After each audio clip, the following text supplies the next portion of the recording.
Hey people, welcome back to Savvy Wallet. It's good to have you back. Anyways, just before we get into the video today, if you enjoy the content that we produce on here and you want to keep in touch with our financial tips to help you stay in control of your finances, make sure to hit the subscribe button below and also hit the bell just below it. This will make sure whenever we upload a new video that you'll be the first to see it. Isn't that good, right? That is great. So anyway, let's get into it today. So I'm sure you've heard all over the news, we've been hearing coronavirus this, there's this, someone's caught it here, someone's caught it there, and it's just depressing news all round. It's just not the best news and it doesn't really help us, right? It doesn't allow us to be positive day in and day out. This video, I want to flip that on its head and I want to come out with some more positive news, and I want to share with you what the government has actually proposed to help people with their financial situation. Let's get into the different financial things there are out there. So one of the really good things that I've seen out there, which, you know, I don't know if many people heard about it, is MOT is going to be extended for 6 months. So if your MOT was due to end at the end of March, it's going to be automatically extended. So literally you can bank £50 right now. £50, literally.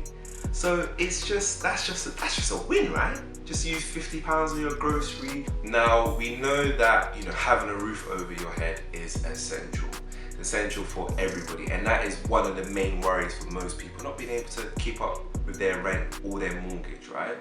So another scheme has been introduced where you can get a mortgage holiday for up to 3 months and they'll be able to defer your payments for 3 months. And the criteria is anyone can get it. Anyone who has a mortgage and is up to date with their mortgage can get it, literally. And you do this by applying to your bank, and you can do this online with some and over the telephone with others, but obviously be careful about the telephone because you just end up spending hours. But obviously what they don't tell you is at some point you're gonna have to make those payments back, right?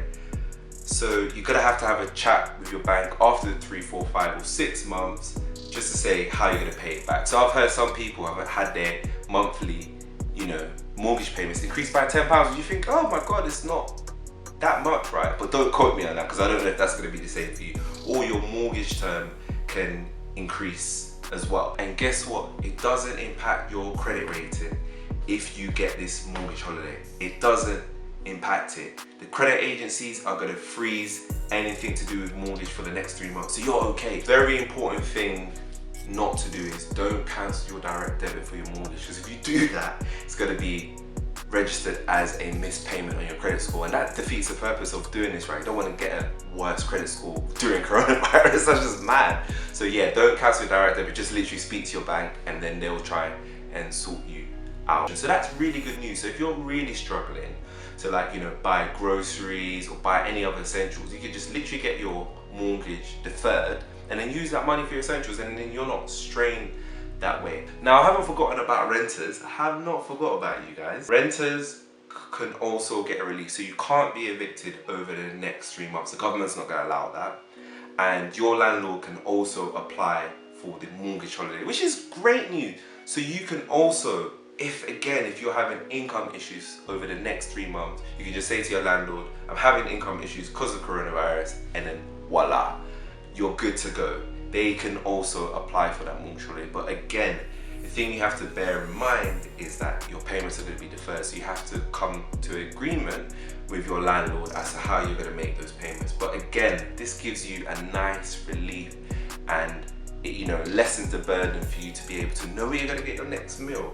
Moving on to credit card loans, some banks are offering, again, holidays on some of their products. So for instance, HSBC is offering a 3-month holiday on their loans, and Halifax is doing a few things different. They're offering like £300 overdraft interest free, and I've talked about all of these banks in detail and what they're offering on Instagram, so you can check the details there. But that's a few things that you can look into, and if you're not sure, again, get in touch with your bank or check their website just to see what they're offering, just to help yourself out, because I know, you know, finances is a big worry. So moving on to the work perspective, now everybody can't work from home. Some people are very fortunate that they're able to work from home.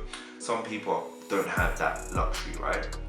So what's going to happen to those people that can't work from home and they can't go into work because their business is closed because they work at a cinema or apparently some other non-essential place, right? Well, there's this thing called temporary leave which an employer can put you on, and that means that then you will get up to 80% of what you earn per month, and the maximum cap is about £2,500 per month. So again, that's another good news. It might not be 100%, but at least you're still getting something to be able to keep you from month to month. And again, that's a conversation that you have to have with your employer to be able to basically just agree that with them, and they literally just apply to the government for that. This also applies to if you've been made redundant. Your employer can actually hire you back, and then they can apply for this furlough over the next 3 months. So that's great. Obviously, you know, being made redundant is never great news, it's awful news. But at least you get 3 months relief to be able to see what other options are potentially out there for you. If your employer isn't offering that to you, get at them. Get in touch with them and make sure that they do this for you, because you need to get paid. This is available in the government, so go for it. I'm giving you the information now, so you need to go and get it. So from a self-employment point of view, there's a lot more rules to be able to get this scheme. But again, they're offering up to 80% of your profits, up to a maximum of $2,500 per month, but there's a lot more criteria that you have to meet. For example, your profits have to be 50,000 or less in the last tax year, and over the last 3 years on average. You have to have filed for your self-assessment in 2018, and you have to intend to also carry on business this year and next year. So those are some of the rules that you have to sort of follow to be able to get this, but obviously just go through this and just see what happens. But with this one, it works a little bit differently. HMRC is actually the one that's going to be contacting people. It's not people who can actually apply. They're going to invite you to apply after assessing you to say, yes, you can do it. You know, how long is that going to take? There's millions of self-employed people. So my advice to you is, when this scheme launches, it hasn't launched yet, I'm probably going to post news on it when it launches on my Instagram, so make sure you follow it. When it launches, give it a few weeks, and if you don't hear from them, definitely get in touch with them, because they might have forgotten you, or they might take long to make those payments. So if you're in desperate need of it and they're taking long, also reach out to your bank. There are a lot of other schemes which I'm not covering on this video today, but are going to be in the Gov website. Now, if you're on sick leave, you're entitled to statutory pay of £94 per week, and that's for up to 28 weeks. So again, that's good news. So if you're sick with coronavirus and you have to self-isolate, that's another thing that you can get. In terms of if you're unemployed, the universal credit has been increased by an extra £20 per week, which is great news. So you get that extra £20, which is again welcome news, and this is going to help people with a lot of their needs. Now, aside from the government schemes, there are other ways that you can cut costs, right?